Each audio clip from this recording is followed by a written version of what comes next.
Hello everybody and welcome to my channel. Today we are going to start the third chapter of physics of class 9 and the name of the chapter is laws of motion. तो ये हमारा आज पहला lecture है इस chapter का. आइए शुरू करते हैं laws of motion. The first topic is force. Force का क्या मतलब होता है? चलो फोर्स का डेफिनेशन को स्टडी करने से पहले हम इफेक्ट्स ऑफ फोर्स को पढ़ लेते हैं. यस, अगर इफेक्ट्स ऑफ फोर्स हम समझ जाएंगे तो फोर्स का डेफिनेशन लिखना बहुत इजी हो जाएगा. तो इफेक्ट्स मतलब होता है प्रभाव, कि किसी बॉडी पर अगर फोर्स लगता है तो उस बॉडी में फोर्स का क्या प्रभाव पड़ता है, क्या इफेक्ट हो सकता है. तो बहुत इजी है इसको समझना. इसमें कोई नॉन फिजिक्स का व्यक्ति जिसको फिजिक्स बिल्कुल भी नहीं आता है वो भी समझ सकता है.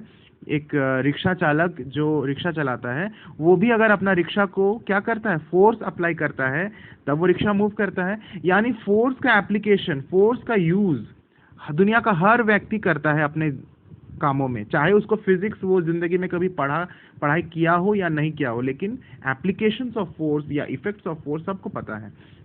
Okay, now the first thing, force क्या कर सकता है. मान लो कि कोई बॉडी रेस्ट में रखा हुआ है, मूव नहीं कर रहा है, तुमने उस पर फोर्स लगाया तो बॉडी किस में आ जाएगा, मोशन में आ जाएगा. यानी पहला क्या हो गया, force can bring a body from rest to motion. वो रेस्ट से मोशन में ला सकता है.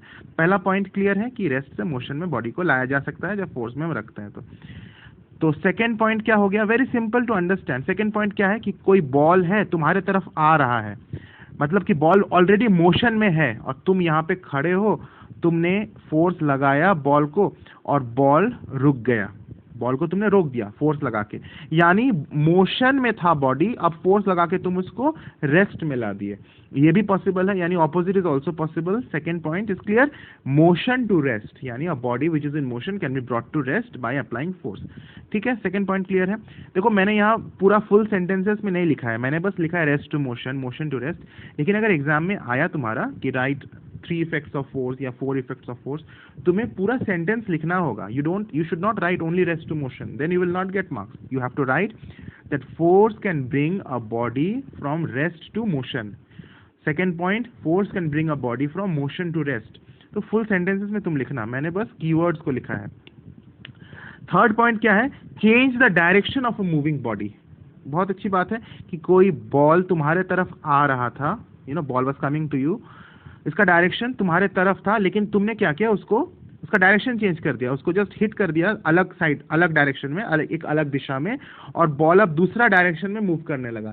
यानी वो पहले भी मोशन में था, फोर्स लगने के बाद भी वो मोशन में है, उसका डायरेक्शन चेंज हो गया है. ठीक है, उसका दिशा बदल गया है, यानी मोशन से मोशन ही में रहा, बस डायरेक्शन चेंज हो गया. Third point is clear.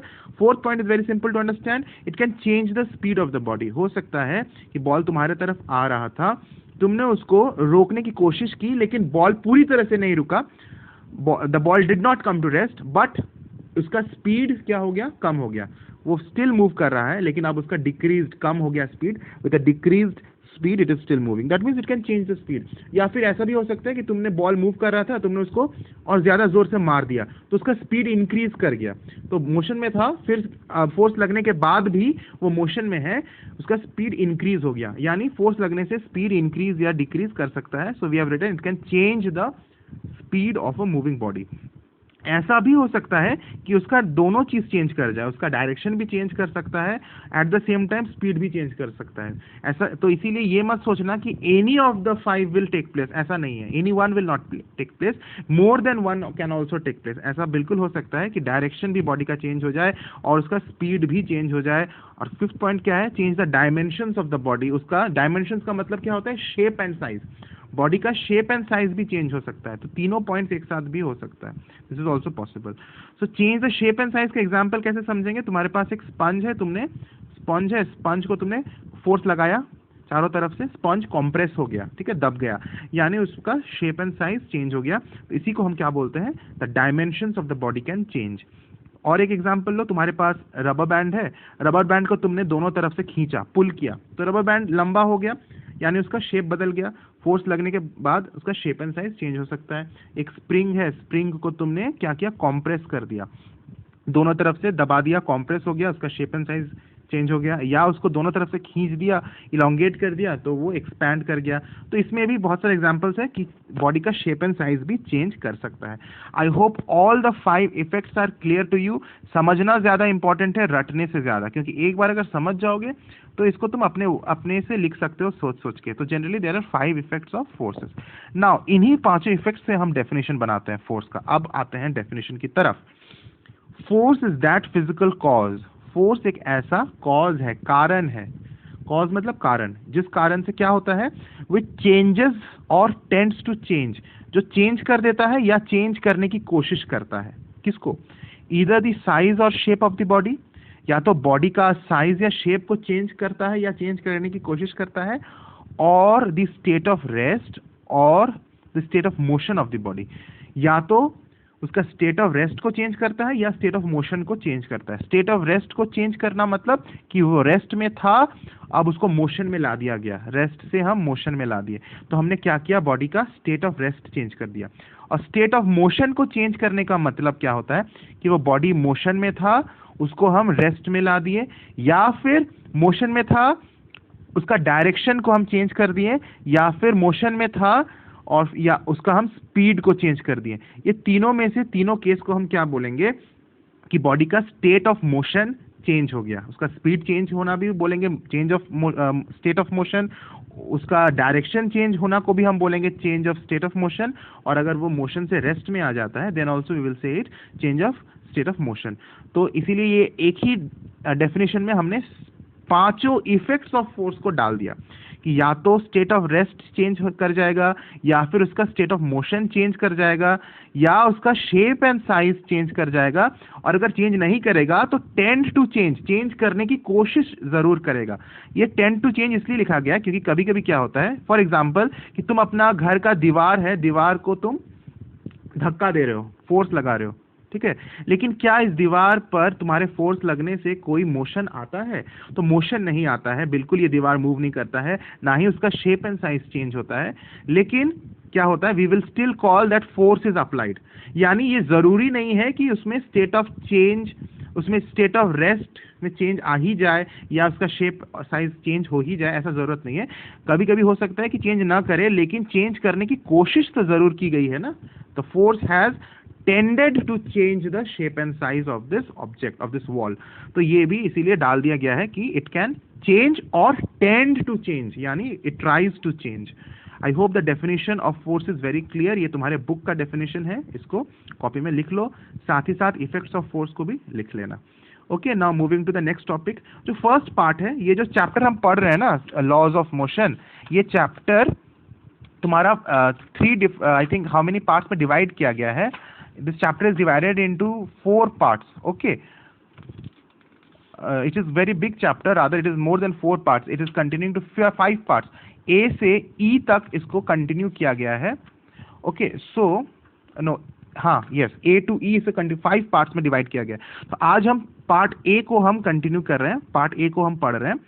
So part A बहुत इजी है, part A is very easy which we are studying in this lecture, but जैसे जैसे चैप्टर एडवांस करेगा तो बहुत इंटरेस्टिंग चैप्टर भी है और बहुत कॉन्सेप्चुअल भी है। लेकिन ये जो आज का चैप्टर है, इसमें न्यूमेरिकल बिल्कुल भी नहीं है। आज का जो लेसन है इसमें न्यूमेरिकल बिल्कुल भी नहीं है पार्ट ए में, बस थियोरेटिकल कुछ कॉन्सेप्ट तुम्हें पढ़ना है, थोड़ा न्यूमेरिकल जरूर है। Okay, now this next topic is contact forces. Force 2 तरह का होता है, contact force and non contact force. बहुत सिंपल है ये, आई थिंक क्लास 6 में भी तुमने पढ़ा था। The forces which are applied on bodies by making a physical contact are called contact forces. कोई बॉडी है, इस बॉडी में मुझे फोर्स लगाना है, मस्कुलर फोर्स लगाना है, तो तुमको अपने बॉडी को टच करना होगा ना, अपने हाथों से तुम टच करोगे, यानी जो फोर्स लगा रहा है और जिस पर फोर्स लग रहा है दोनों को फिजिकल कॉन्टैक्ट में आना पड़ेगा। ओके, तो उस तरह का फोर्स को हम क्या बोलते हैं, कॉन्टैक्ट फोर्सेस।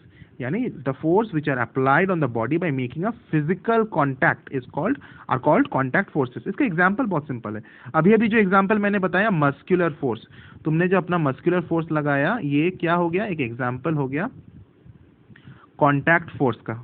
मस्कुलर फोर्स, इस एग्जांपल को लिख लो और हम कुछ और एग्जांपल्स अभी देखेंगे। Next example is force of friction. Friction के बारे में भी लोअर क्लासेस में पढ़े हो, लेकिन again I will discuss. Suppose there is a book kept on a table, now you are pushing the book, book को तुम पुश कर रहे हो इस डायरेक्शन में। पुश करते वक्त जब तुम पुश कर रहे हो तो वो कौन सा फोर्स लगा रहे हो? मस्कुलर फोर्स लगा रहे हो, तुमने पुश किया। लेकिन at the same time there is one more force developed between the surfaces of contact of this book and this table. जिस सरफेस पर बुक और टेबल कॉन्टैक्ट में है उस सरफेस पर एक और फोर्स कम्स इनटू प्ले, अपने से वहां पे आता है, और उस फोर्स का डायरेक्शन कहाँ होता है? Opposite to the direction of motion. ये फोर्स का नाम फ्रिक्शन फोर्स है, फोर्स ऑफ फ्रिक्शन।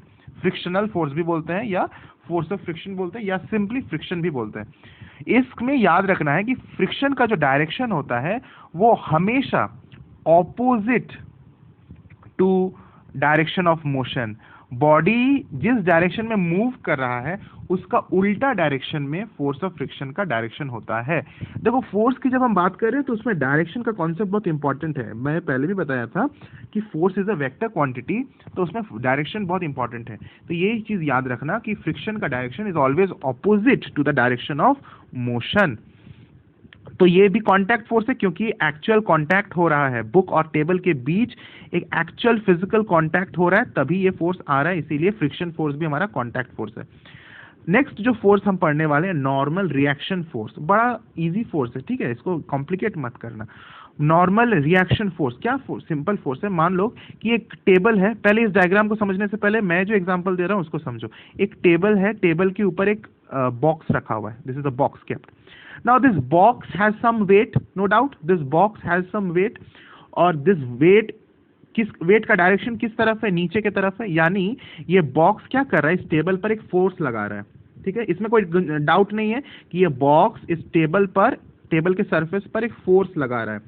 कौन सा फोर्स? जो उसका खुद वेट है, जो बॉक्स का वेट है, उस वेट को ही हम बोल रहे हैं the force which is applied by the box on the table, ठीक है, नीचे की तरफ फोर्स लग रहा है। लेकिन नीचे की तरफ फोर्स लग रहा है तो बॉक्स नीचे क्यों नहीं चले जा रहा है? Why the box is not going down? Think logically, the box should go down but it is kept on the table itself. That means you have to understand that there is one more force which is balancing this force. ठीक, physics में तुमको बहुत सारा चीज सोचना है। अगर Newton ने ये नहीं सोचता कि एप्पल नीचे क्यों गिरा, अगर वो उसको बस टेकन फॉर ग्रांटेड ले लेता, अरे नीचे नहीं गिरेगा तो कहाँ गिरेगा, अगर ऐसा सोचता तो वो कभी भी ग्रेविटेशनल फोर्स को डिस्कवर नहीं कर पाता। उसने क्वेश्चन किया कि एप्पल नीचे ही क्यों गिरा, इसका मतलब कोई ना कोई फोर्स उसको जरूर खींच रहा है, इस तरह का उसने क्वेश्चन किया। तो यहाँ पे भी तुमको सोचना, इस तरह से क्वेश्चन करो कि ये फोर्स तो नीचे लग रहा है, ये बॉक्स टेबल पे फोर्स जरूर लगा रहा है, लेकिन ये बॉक्स नीचे क्यों नहीं जा रहा है? फोर्स लग रहा है नीचे की तरफ, इसको तो नीचे चले जाना चाहिए। यानी कोई ना कोई फोर्स जरूर है जो इस बॉक्स को ऊपर की तरफ भी पुश कर रहा है, और ये दोनों फोर्सेस इक्वल है, इसीलिए बॉक्स मूव नहीं कर रहा है। दोनों फोर्सेस इक्वल है, इसीलिए दोनों फोर्सेस एक दूसरे को कैंसिल कर दे रहा है, और दोनों फोर्सेस का डायरेक्शन ऑपोजिट है, इसीलिए दोनों फोर्सेस कैंसिल हो जा रहा है। इसी वजह से बॉक्स अपने ही जगह में है, ना तो वो ऊपर जा रहा है ना तो वो नीचे जा रहा है।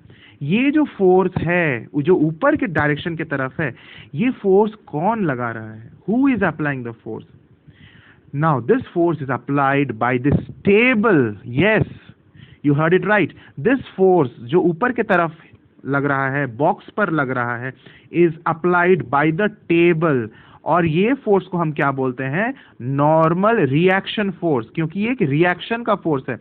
हमारा एक्शन कौन है? Action is that force which the box applies on the table, and reaction force क्या है? The force applied by the table on the box. I hope action and reaction is clear over here. इसको normal क्यों बोल रहे हैं? क्योंकि इसका direction 90 degree है, और 90 डिग्री मतलब हम नॉर्मल वर्ड को यूज करते हैं। परपेंडिकुलर बताने के लिए हम कौन सा वर्ड यूज करते हैं फिजिक्स में? नॉर्मल। तो ये नॉर्मल बता रहा है कि ये बॉक्स के जो सरफेस एरिया है उस पर परपेंडिकुलर 90 डिग्री उस पर लग रहा है, इसीलिए इस फोर्स का नाम नॉर्मल रिएक्शन फोर्स है। तो कौन सा नॉर्मल रिएक्शन फोर्स है? This force in the upward direction.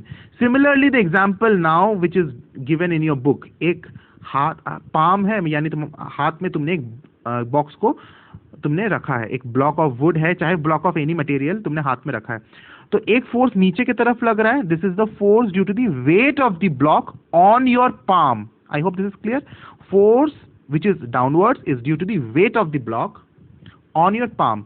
लेकिन वो पाम में तो रखा हुआ है, वो मूव नहीं कर रहा है, यानी कोई ना कोई जरूर फोर्स है जो ऊपर की तरफ लग रहा है और इस बॉक्स को बैलेंस करके रखा हुआ है।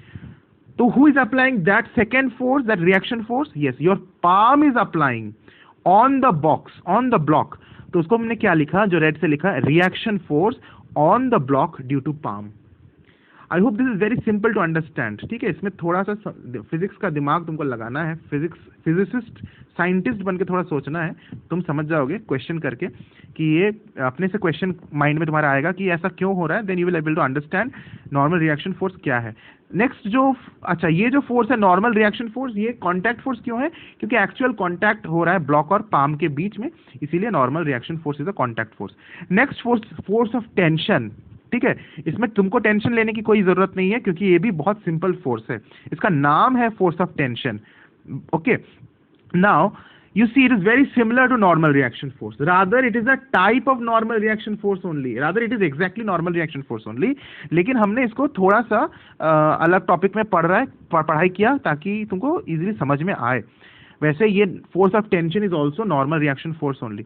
Now here there is a rigid support, वहां से एक धागा लटका दिया गया है और धागा में यानी स्ट्रिंग में एक ब्लॉक ऑफ वुड या ब्लॉक ऑफ एनी मटेरियल, कोई भी बॉक्स को लटका दिया गया है, सस्पेंडेड है। तो ये वेरी सिंपल कि वेट ऑफ दिस ब्लॉक किस डायरेक्शन में है, नीचे की तरफ है, वो नीचे की तरफ वेट लग रहा है। This weight is the force which is applied by the block in the downward direction. लेकिन ये तो लटका हुआ है, ये फोर्स लगने के बावजूद ये नीचे तो नहीं गिर जा रहा है, यानी कोई ना कोई इक्वल फोर्स ऑपोजिट डायरेक्शन में जरूर इस ब्लॉक को ऊपर की तरफ खींच के रखा हुआ है। दोनों फोर्स का मैग्नीट्यूड इक्वल है, बस डायरेक्शन ऑपोजिट है। तो ये फोर्स कौन लगा रहा है, ऊपर की तरफ फोर्स कौन लगा रहा है? ये धागा लगा रहा है इस बॉक्स के ऊपर। This string is pulling the box upwards at the same time when this box is pulling the string downwards. तो उस फोर्स को, जो नॉर्मल रिएक्शन फोर्स है एक्चुअली, उस फोर्स को हमने टेंशन बोला। और ये टेंशन कहाँ पे डेवलप हुआ? डेवलप्ड इन द स्ट्रिंग में ये टेंशन डेवलप्ड हुआ, तो इस फोर्स का नाम हम टेंशन बोलते हैं। ये टेंशन याद रखना, लेकिन तुम टेंशन मत लेना, इस फोर्स का नाम याद रखना। इस फोर्स का जो कॉन्सेप्ट है, क्लास 10 में जब जाओगे तब एक चैप्टर है सिंपल मशीन्स। ठीक है, मैं पहले ही तुम लोगों को बता दूं, क्लास 10 में एक चैप्टर है सिंपल मशीन्स, बड़ा इंटरेस्टिंग चैप्टर है। पता नहीं तुम लोगों को कैसा लगेगा, मुझे तो बड़ा इंटरेस्टिंग लगता है सिंपल मशीन्स। उसमें एक टॉपिक है पुली टॉपिक को समझने के लिए उसमें टेंशन का कॉन्सेप्ट बहुत इंपॉर्टेंट है। पुली के स्ट्रिंग्स में जहाँ कहाँ टेंशन डेवलप होता है, बहुत उसमें पढ़ाया जाता है डिटेल में, बहुत इंटरेस्टिंग है। तो वहाँ पे भी टेंशन का कॉन्सेप्ट क्लियर अगर है, तुम्हारा क्लियर अगर रहेगा, then only you will be understanding pulley very easily. तो इसीलिए ये क्लियर कर लो, टेंशन क्या है? Tension is that force which is actually the normal reaction force only developed in the string. ठीक है, when a body is suspended by it. Now, next force is restoring force exerted by a spring. Restoring force exerted by a spring. This force is also normal reaction force. इसको बस हम अलग अलग नाम से जान रहे हैं, लेकिन है ये नॉर्मल रिएक्शन फोर्स है। तुम्हारे पहला जो डायग्राम है, एक फिक्स्ड सपोर्ट है, वहां पे एक स्प्रिंग रखा हुआ है। The spring is in normal position. Now what you have done, you have pulled the string, तुमने स्ट्रिंग को खींच दिया, यानी एक्सपैंड करने की कोशिश की। तो तुमने जब उसको एक्सपैंड करने की कोशिश की, यानी तुमने मस्कुलर फोर्स लगाया एक्सपैंड करने के लिए, तो ये फोर्स जो हो गया ये एक्शन फोर्स हो गया। लेकिन एट द सेम टाइम तुमको फील होगा कि स्प्रिंग एक्सपैंड होना नहीं चाहता है, वो अपने आप को अंदर की तरफ खींच रहा है। You will feel that because तुम फोर्स लगा के उसको खींच रहे हो, तो कोई ना कोई you will feel that there is a force which is trying to get back the string to its normal position. जैसे ही तुम उसको छोड़ दोगे वो अपना नॉर्मल पोजिशन में आ जाएगा, यानी उस फोर्स उस स्ट्रिंग को खींच के अपने ओरिजिनल शेप में ला देगा। तो वो कौन सा फोर्स है जो स्प्रिंग को अपने तरफ खींच लिया? तो ये जो फोर्स तुम लगाते हो उसके ऑपोजिट डायरेक्शन में वो सेकेंड वाला फोर्स लगता है जो रिएक्शन फोर्स है। तो उसी फोर्स को हमने बोल दिया restoring force. It is also actually normal reaction force only. I hope these examples are clear. Restoring force, force of tension, force of friction, muscular force, ये सब तुम्हारा contact force है। क्यों? क्योंकि ये actual contact with the body के साथ लग रहा है। Now the next type of force is non-contact force. Very easy to understand. So the force is experienced by bodies even without being physically touched. Without being physically touched. हम body को touch नहीं करेंगे लेकिन उस पर force लगा देंगे. कैसे हो सकता है? 3 तरह के हमारा नॉन कॉन्टैक्ट फोर्सेस है. 3 तरह के नॉन कॉन्टैक्ट फोर्सेस है. Only 3. First is gravitational force. ठीक है. Second is magnetic force and third is electrostatic force. ये तीनों के नाम याद रखना. Magnetic force, gravitation force, electrostatic force. Gravitational force बहुत इंपॉर्टेंट है. कोई भी चीज ऊपर से जब छोड़ देते हो तो वो नीचे की तरफ गिर जाता है, यानी इट फॉल्स डाउन. ठीक है. तो why does it fall down? Because the earth is pulling this ball. It will fall down to the ground. तुमने इसको छोड़ दिया, नीचे गिरेगा. तो ये बॉल जब नीचे गिर रहा है उस दौरान तो उसको कोई कांटेक्ट नहीं है जमीन के साथ. इस बॉल का कोई कांटेक्ट नहीं है, लेकिन फिर भी जमीन इस बॉल को अपनी तरफ खींच रहा है.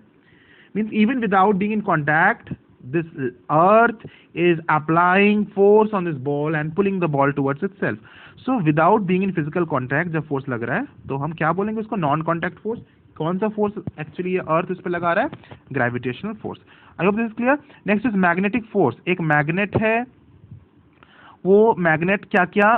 तुमने एक लोहा का नेल उसके सामने लाया, टच नहीं किया, लेकिन फिर भी ये nail will get attracted to the magnet.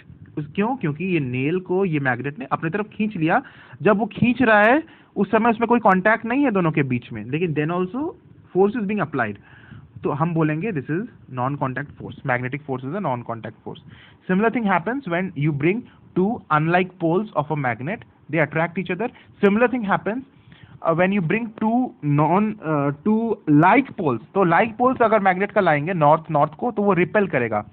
तो रिपेल भी कर रहा है, उसको दूर भगा दे रहा है अपने से. नॉर्थ और नॉर्थ को अगर फेस टू फेस रखेंगे तो उसको धक्का दे रहा है, पुश कर रहा है, लेकिन without being in physical contact उसको हटा दे रहा है कि तुम मेरे से दूर जाओ.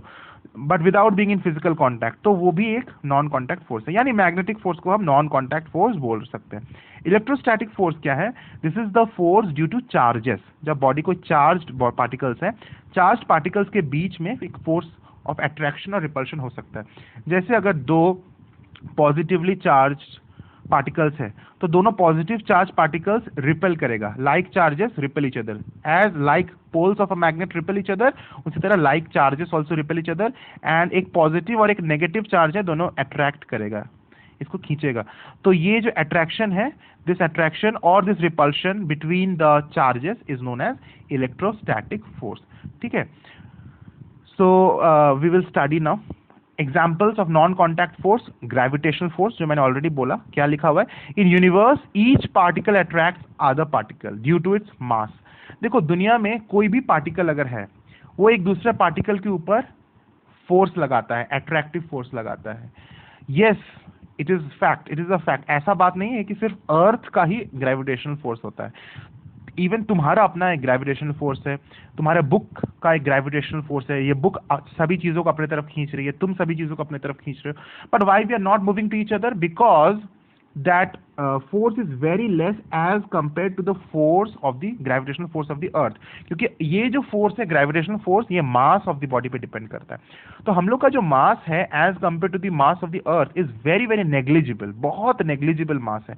अर्थ बहुत मासिव है, बहुत मासिव है. तो अर्थ का ग्रेविटेशनल फोर्स डोमिनेंट हो जाता है, और हम लोग का जो ग्रेविटेशनल फोर्स है वो इतना नेग्लिजिबल हो जाता है, इतना कम उसका वैल्यू हो जाता है कि उसका इफेक्ट दिखता नहीं है, उसका कोई इफेक्ट दिखता नहीं है. लेकिन ग्रेविटेशनल फोर्स एग्जिस्ट करता है. हर पार्टिकल को खींचता जरूर है.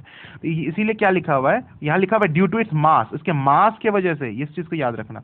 तो जितना ज्यादा मासिव होगा एक बॉडी, उसका उतना ग्रेविटेशनल फोर्स होगा. यानी जुपिटर सबसे बड़ा मैसिव प्लैनेट है, इसलिए जुपिटर का ग्रेविटेशनल वैल्यू बहुत ज्यादा है, अर्थ से भी ज्यादा है. तो क्या लिखा हुआ है? The earth also because of its mass attracts all other masses around it. This force due to earth attraction is called force of gravity. तो ग्रेविटेशनल फोर्स को ही हम फोर्स ऑफ ग्रेविटी बोलते हैं.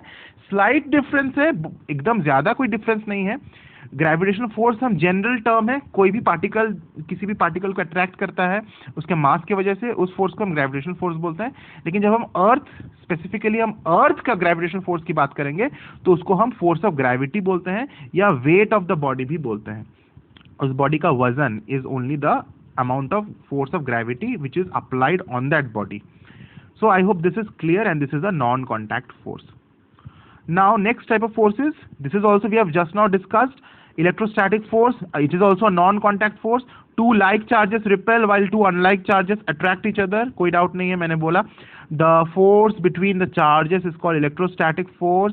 This force acts between charged objects even when they are separated. Even when दोनों separation में है, distance में है, then also both the charged objects will be experiencing this electrostatic force. Magnetic force, two like magnetic poles repel while two unlike magnetic poles attract each other. The force between the magnetic poles is called magnetic force. बड़ा simple definition है, कुछ भी नहीं है, तुम लोग अपने से लिख सकते हो, बहुत इजी है. This force acts even when the magnetic poles are at separation. Even when दोनों पोल्स सेपरेशन में रखा हुआ है, डिस्टेंस है दोनों के बीच, then also the force comes into play. कोई डाउट नहीं है इसमें.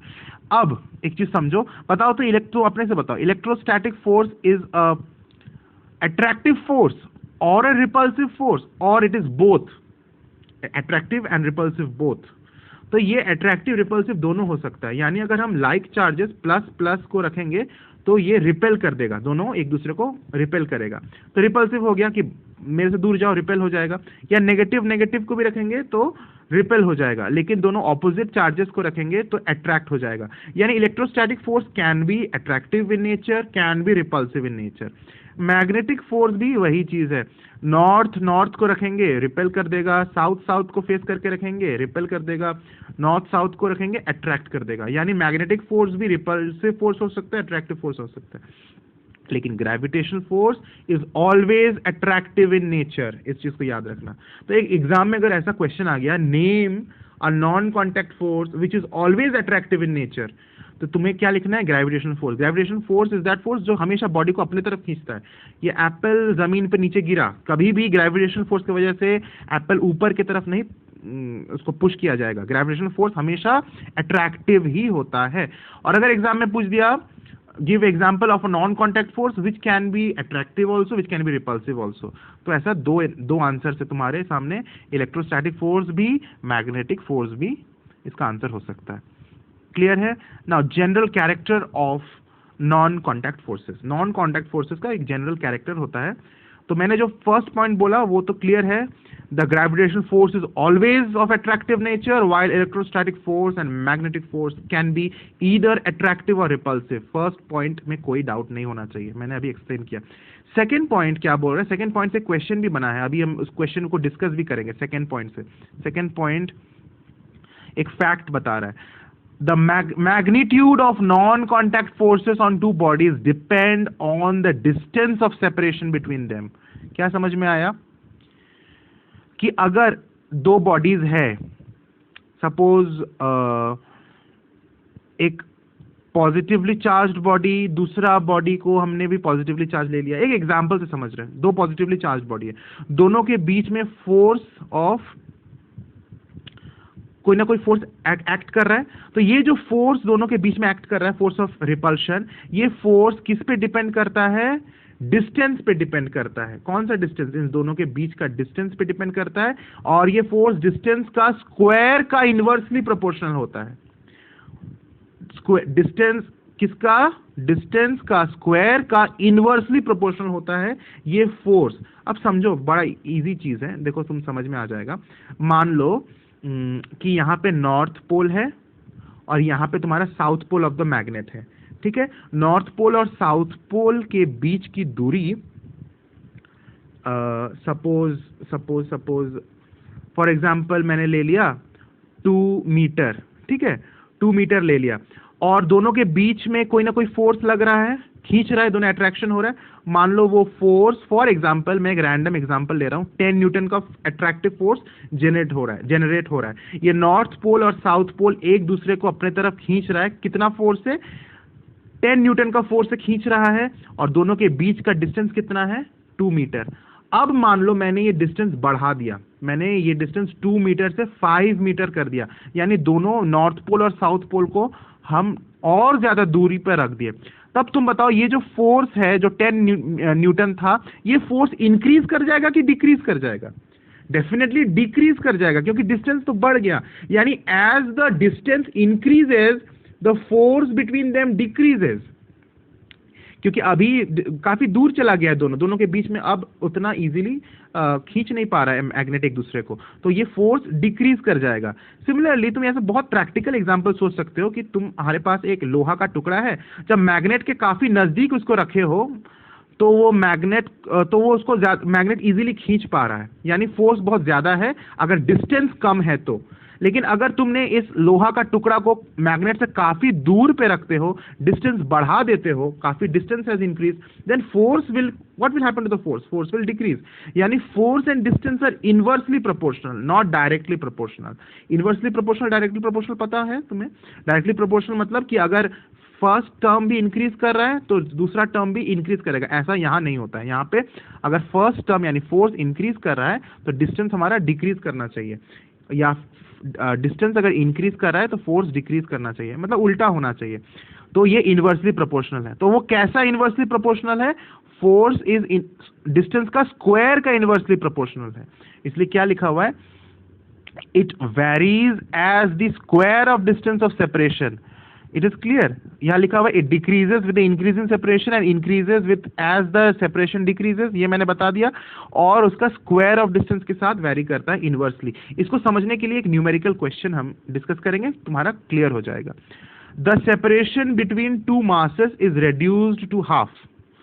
दो मास था, दो बॉडी था, दोनों के बीच का डिस्टेंस कुछ ना कुछ डिस्टेंस था, लेकिन अभी हमने उसको रेड्यूस करके हाफ कर दिया, मतलब दोनों को और नजदीक ला दिया, हाफ कर दिया। तो how is the magnitude of gravitational force between them affected? दोनों के बीच का ग्रेविटेशनल फोर्स बढ़ जाएगा कि घट जाएगा? डिस्टेंस को हमने घटा दिया तो फोर्स क्या हो जाएगा? फोर्स तो बढ़ जाएगा कि अब दोनों बॉडीज काफी नजदीक आ गए हैं, फोर्स विल इंक्रीज। लेकिन force will increase how many times? इतना तो पता चल गया, फोर्स विल इंक्रीज। तो फोर्स विल इंक्रीज डिस्टेंस का स्क्वायर टाइम्स। तो डिस्टेंस कितना डिक्रीज हुआ? डिस्टेंस 1/2 डिक्रीज हुआ, क्वेश्चन में लिख दिया है।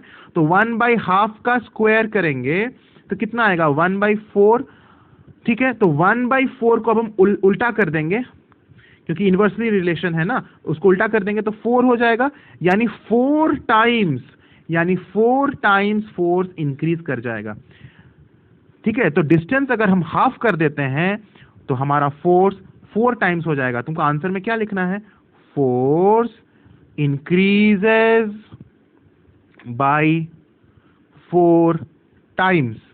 ठीक है, इसी तरह का एक और क्वेश्चन कर लेते हैं सिमिलरली। चलो इसी क्वेश्चन को हम चेंज करते हैं। मान लो यहां पे लिखा हुआ है the separation between the two masses is reduced to half के जगह, फॉर एग्जाम्पल मैं चेंज कर देता हूं, क्वेश्चन बिकम्स 1/3, मतलब 1/3। पहले आधा हो रहा था, अभी हाफ को काट के हम क्या बना दिए? Reduce to 1/3।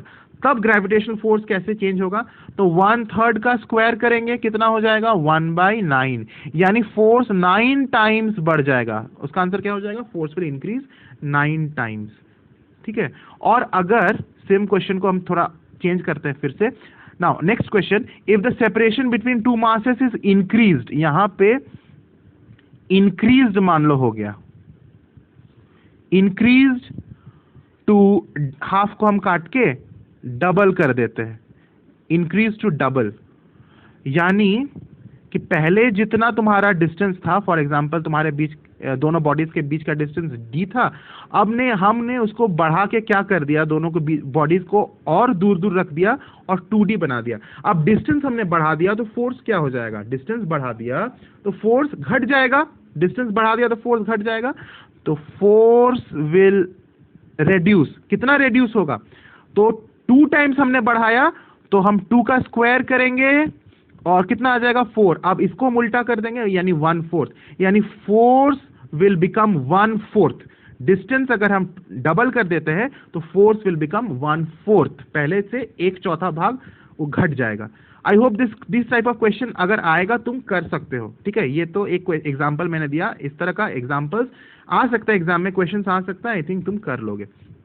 नेक्स्ट क्वेश्चन क्या है? State the effects of a force applied on a non rigid body and a rigid body, how does the effect of the force differ in two cases. एक rigid body पे जब हम force लगाते हैं और एक नॉन रिजिड बॉडी पे जब हम फोर्स लगाते हैं तो किस तरह का इफेक्ट दिखता है. नॉन रिजिड बॉडी मतलब जो बॉडी रिजिड नहीं है, सख्त नहीं है, जैसे स्पॉन्ज हो गया, जैसे रबर हो गया, जैसे क्ले हो गया, ठीक है, जैसे स्प्रिंग हो गया, इस तरह का ऑब्जेक्ट्स को हम क्या बोलते हैं, नॉन रिजिड बॉडी. और रिजिड मतलब जो बहुत हार्ड होता है, जैसे स्टोन हो गया, लोहा का टुकड़ा हो गया, all these are rigid body. तो नॉन रिजिड बॉडी का एग्जांपल लिया मैंने स्पॉन्ज. तो स्पॉन्ज पे अगर फोर्स लगेगा तो क्या हो जाएगा, उसका शेप एंड साइज चेंज कर सकता है. स्पंज का शेप एंड साइज चेंज हो जाएगा, साथ ही साथ उसमें मोशन भी आ सकता है, स्टेट ऑफ मोशन या स्टेट ऑफ रेस्ट उसका चेंज हो सकता है.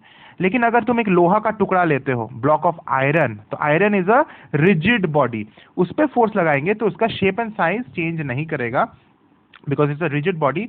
ओनली उसमें स्टेट ऑफ रेस्ट या स्टेट ऑफ मोशन चेंज हो सकता है. बस यही चीज तुमको लिखना है. आंसर पढ़ लो, बहुत सिंपल है. A force when applied on a rigid object does not change the interspacing between its constituent particles. क्योंकि इंटरस्पेसिंग चेंज, जो इंटरमॉलिक्यूलर स्पेस है वो चेंज नहीं हो रहा है ना रिजिड बॉडी में, क्योंकि molecules are very closely packed in a rigid body, तो उसको हम कॉम्प्रेस नहीं कर सकते, इसीलिए इंटरस्पेसिंग does not change and therefore it does not change the dimensions of the object. इसलिए उसका dimensions भी change नहीं होता है, but only causes motion in it. उसमें सिर्फ motion आ सकता है. On the other hand, a force when applied on a non-rigid object changes the interspacing between the constituent particles and therefore causes a change in its dimensions. उसका dimensions change हो सकता है, यानी shape and size change हो सकता है, and also can produce motion in it. उसमें motion change हो सकता है, उसका state of motion change हो सकता है, या state of rest भी change हो सकता है. तो ये जो तुमको आंसर है इसको लिख लेना, ये तुम्हारे बुक का क्वेश्चन है, ठीक है. आज का होमवर्क बहुत सिंपल होमवर्क है, बहुत सिंपल होमवर्क है. इसको, इस क्वेश्चन को, इन दोनों क्वेश्चंस को आई थिंक सब कोई कर लोगे. Now here is my email ID, please send your homeworks here. Thanks for watching this video and we will meet in my next video with the second part of this chapter, that is Newton's first law of motion. बहुत interesting है. Newton's first law of motion and inertia को discuss करेंगे, ठीक है. Thanks for watching and stay